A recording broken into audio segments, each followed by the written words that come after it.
Hello friends, मैं S के Saini MAIC group में एक बार और आपका स्वागत है।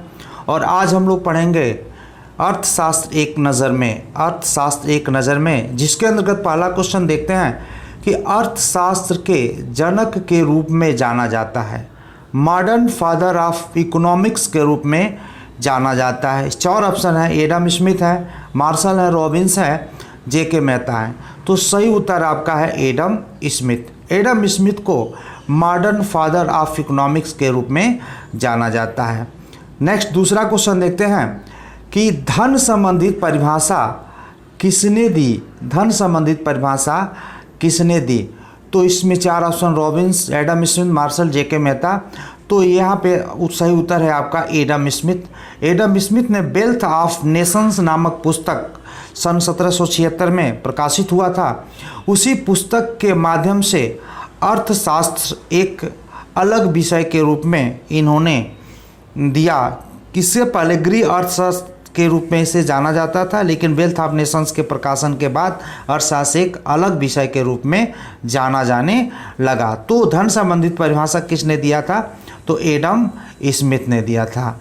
नेक्स्ट तीसरा क्वेश्चन हम देखते हैं कि कल्याण संबंधित परिभाषा किसने दी। कल्याण संबंधित परिभाषा किसने दी। इसमें चार उत्तर ऑप्शन दिए गए हैं, मार्शल हैं, रॉबिन्स है, JK मेहता है, एडम स्मिथ।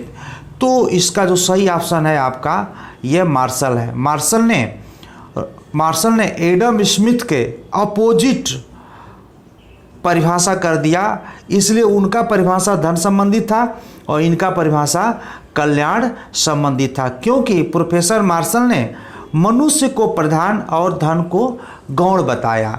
नेक्स्ट हम चौथा क्वेश्चन की तरफ चलते हैं कि आवश्यकता विहीनता संबंधी परिभाषा किसने दी।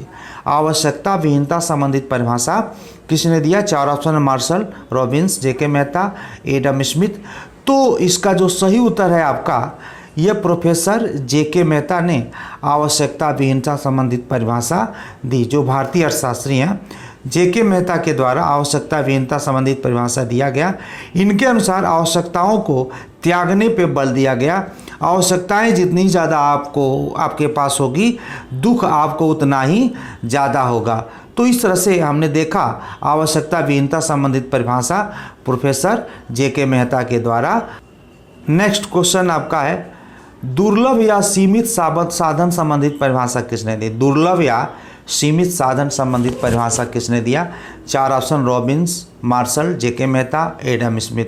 तो सही उत्तर है आपका रॉबिन्स। रॉबिन्स ने दुर्लभ या सीमित साधन संबंधित परिभाषा दी है। अपनी परिभाषाओं के द्वारा यह संदेश देने का काम किया है कि आवश्यकताएं अनंत है और उस अनंत आवश्यकता को पूरा करने वाले साधन यानी धन, मुद्रा, मनी, पैसे हमारे पास कम है। आवश्यकताओं के अनुपात में हमारे पास मुद्रा कम है, इसलिए इन्होंने बोला कि आवश्यकताओं के बीच में हमें चुनाव करना होगा कि सर्वप्रथम हमारी कौन सी आवश्यकता है और उस पर हम अपने साधन का व्यय करेंगे। तो इस तरह से हम देखें दुर्लभ या सीमित साधन संबंधित परिभाषा प्रोफेसर रॉबिन्स के द्वारा दिया गया। नेक्स्ट देखते हैं कि अर्थशास्त्र नामक पुस्तक के लेखक हैं। अर्थशास्त्र नामक पुस्तक के लेखक हैं। चार ऑप्शन है, मार्शल है, कौटिल्य है, रॉबिन्स है, JK मेहता है। तो इसका सही उत्तर है आपका कौटिल्य। कौटिल्य चंद्रगुप्त मौर्य के शासनकाल में उनके आर्थिक सलाहकार के रूप में काम करते थे और राज्य की व्यवस्था को संचालित करने के लिए प्रोफेसर कौटिल्य ने राजनीतिक अर्थशास्त्र नामक पुस्तक की रचना की थी। राजनीतिक अर्थशास्त्र नामक पुस्तक की रचना की थी, जिसको पॉलिटिकल इकोनॉमिक्स के नाम से जाना जाता है। कभी कभी राजनीतिक अर्थशास्त्र नामक पुस्तक के लेखक पूछता है, उसका भी उत्तर कौटिल्य ही है। अक्सर अर्थशास्त्र नामक पुस्तक के लेखक पूछ देता है तो उसका ही उत्तर क्या है? कौटिल्य है। कभी कभी हम कंफ्यूज हो जाते हैं कि अर्थशास्त्र के जनक कौन है, लगा देते हैं कौटिल्य। नहीं, अर्थशास्त्र के जनक modern father of economics Adam Smith है। ये कौटिल्य के पुस्तक का नाम ही है अर्थशास्त्र नामक पुस्तक। तो नेक्स्ट क्वेश्चन देखते हैं हम, सातवां question, an inquiry into the nature and causes of the wealth of nations. an inquiry into the nature and causes of the wealth of Nations नामक पुस्तक के लेखक हैं? 4 option Marshall, Adam Smith, Kautilya और रॉबिन्स हैं। तो इसका जो सही उत्तर है आपका यह Wealth of Nations, Adam Smith. सन 1776 में 9 मार्च सन 1776 में एडम स्मिथ ने वेल्थ ऑफ नेशंस नामक पुस्तक का प्रकाशन किया था और इसी पुस्तक के माध्यम से गृह प्रबंध को अर्थशास्त्र एक नया विषय देने का प्रयास किया था। इस पुस्तक में सभी पूर्ववर्ती विचारों का क्रमबद्ध अध्ययन किया गया है। इसको एक अर्थशास्त्र को एक विज्ञान के रूप में भी बताने का प्रयास इन्होंने किया है, इसीलिए इनको मॉडर्न फादर ऑफ इकोनॉमिक्स के रूप में जाना जाता है। नेक्स्ट क्वेश्चन हम देखते हैं। नेक्स्ट क्वेश्चन, मनुष्य धन के लिए है न कि धन मनुष्य के लिए? मनुष्य धन के लिए है न कि धन मनुष्य के लिए, किसका परिभाषा है? मार्शल है, एडम स्मिथ है, रॉबिन्स है, कौटिल्य है। तो इसका जो सही उत्तर है आपका एडम स्मिथ है। एडम स्मिथ ने धन संबंधित परिभाषा दिया था और एडम स्मिथ ने ही मनुष्य को गौण और धन को प्रधान बताया। एडम स्मिथ के अनुसार जो है धन 1 नंबर पे है और मनुष्य जो है 2 नंबर पे है, सेकेंडरी ऑप्शन है। इसलिए प्रोफेसर एडम स्मिथ, यह ऑप्शन का उत्तर सही है। एडम स्मिथ ने धन केंद्रित परिभाषा के अंतर्गत बताया कि मनुष्य धन के लिए है न कि धन मनुष्य के लिए है। तो सही उत्तर का है एडम स्मिथ। नेक्स्ट क्वेश्चन आप देखते हैं कि प्रिंसिपल ऑफ इकोनॉमिक्स नामक पुस्तक 1890 में किसके द्वारा लिखी गई थी? प्रिंसिपल ऑफ इकोनॉमिक्स नामक पुस्तक के लेखक हैं। 1890 में इस पुस्तक को लिखा गया था। इसमें 4 ऑप्शन है, रॉबिन्स, मार्शल, कौटिल्य, जेके मेहता। तो जो सही उत्तर है आपका बी है, मार्शल।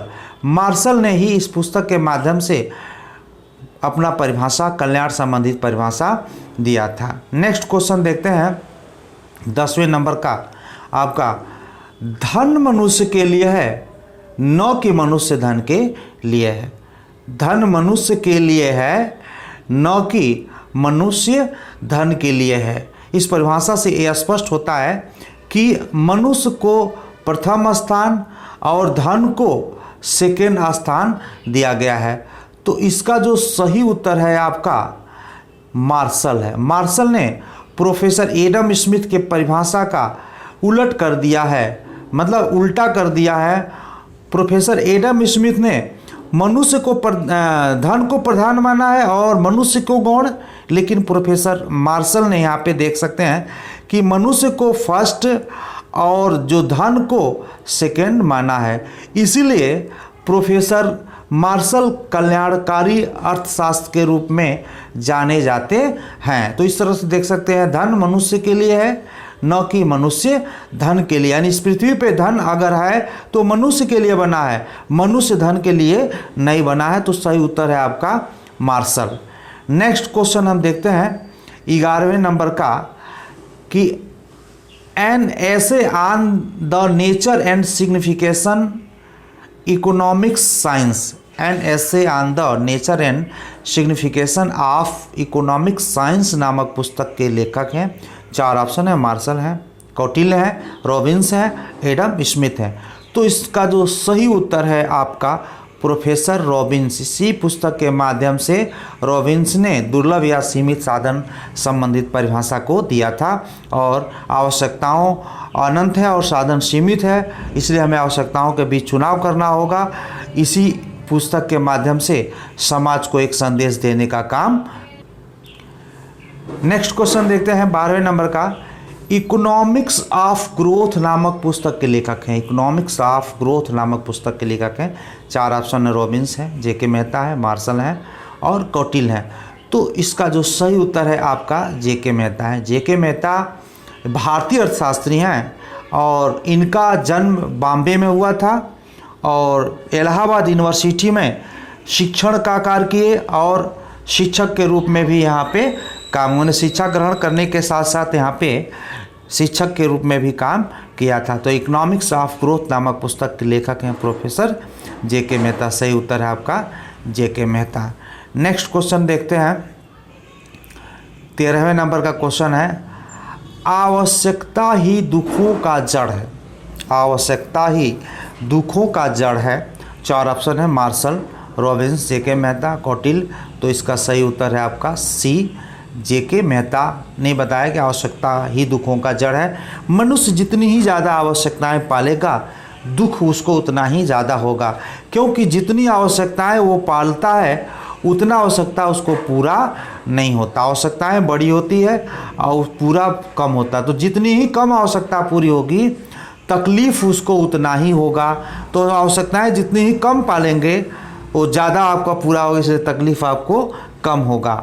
तो इस तरह से हमने देखा आवश्यकता ही दुखों का जड़ है। उसके जो लेखक हैं, उसके जो विचारक हैं, वो प्रोफेसर जेके मेहता है, क्योंकि ये साधुओं सन्यासियों से प्रभावित थे, ऋषि मुनियों से प्रभावित थे। तो इसलिए इनका जो विचार था, आवश्यकता का त्याग करिए, जितना ही आवश्यकता का त्याग करेंगे तकलीफ आपको उतना ही कम होगा। नेक्स्ट क्वेश्चन देखते हैं। 14वें नंबर का क्वेश्चन है आपका, निम्न में से कौन भारतीय अर्थशास्त्री है? तो कौन भारतीय अर्थशास्त्री है? JK Mehta, Adam Smith, Marshall, Robbins. तो सही उत्तर आपका है जेके मेहता। जेके मेहता भारतीय अर्थशास्त्री हैं और मैंने बताया कि इनका जन्म बॉम्बे में हुआ था और इनका जो शिक्षण कार्य मतलब पढ़ाई लिखाई का काम इलाहाबाद यूनिवर्सिटी में हुआ और इलाहाबाद यूनिवर्सिटी में ही इनको शिक्षक के पद पर रख लिया गया और इन्होंने एक अच्छा विचार दिया कि आवश्यकता विहीनता संबंधित परिभाषा। इन्होंने बताया कि आवश्यकता ही दुखों का जड़ है। आवश्यकता ही दुखों का जड़ है। जितना ही ज़्यादा हम आवश्यकता पालेंगे हमें उतना ही दुख होगा। इन्होंने सुख और संतुष्टि की बात की है। जैसे ही हमारे कोई आवश्यकता की पूर्ति हो जाती है हमें बहुत संतुष्टि मिलती है, लेकिन सुख नहीं मिलता है। सुख तब मिलेगा जब आपके पास आवश्यकता नहीं रहेगा। जब तक आपके पास आवश्यकता रहेगा तब तक आपको सुख नहीं मिल सकता है। तो इस तरह से सही ऑप्शन क्या है? यह आपका जेके मेहता है। नेक्स्ट क्वेश्चन हम देखते हैं। नेक्स्ट क्वेश्चन आपका है कि धर्म अथवा सदाचार और मुक्ति धन से ही मिलते हैं। धर्म अथवा सदाचार और मुक्ति धन से ही मिलते हैं। किस विचारक का विचार है? 4 ऑप्शन है, कौटिल्य है, मार्शल है, एडम स्मिथ है, जेके मेहता है। तो सही उत्तर आपका है कौटिल्य। कौटिल्य एडम स्मिथ से भी प्रभावित थे और एडम स्मिथ धन से संबंधित परिभाषा दिया था। शुक्र ने इनका धन से संबंधित परिभाषा का सहयोग किया था। तो इस तरह से हम देखें इसका जो सही ऑप्शन है कौटिल्य है। और आज के लिए इतना ही, और हम चाहेंगे ज़्यादा से ज़्यादा इस वीडियो को शेयर्स करें और आप, ताकि काफ़ी बच्चे इसका लाभ उठा सकें।